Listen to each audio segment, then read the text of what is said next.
Do you really think this is going to happen? Is Britain actually going to exit the EU, Brian? Well, first of all, I'm happy that we're going to stop talking about it, and actually the people in Britain are going to vote on it. Let's get this over with.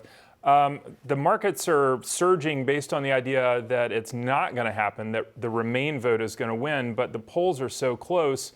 The betting markets, the stock markets say it's not going to happen, but we won't know. And we won't know even until tomorrow morning in New York. I mean, we'll wake up and we'll find out. If you want to make a bet right now, there is a 16% chance on betting market that it actually happens. So it's looking not very likely. But I think even if it's close, and all the polls say it's going to be really close, you're going to embolden other anti-Euro parties, and it might be a big deal for that reason. Well, let's talk about the obvious choice, which is if it doesn't happen, right? If everything stays the same, Britain stays in the EU, David Cameron on the hot seat this entire time, what happens to him?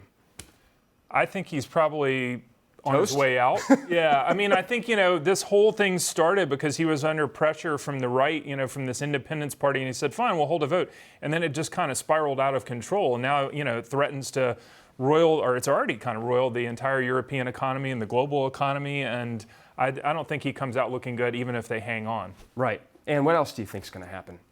I think you look at the anti-EU movements in other countries. You have Greece, France. There's a lot of other places that are increasingly, antsy to get out of the EU. There are a lot of restrictions that they don't like.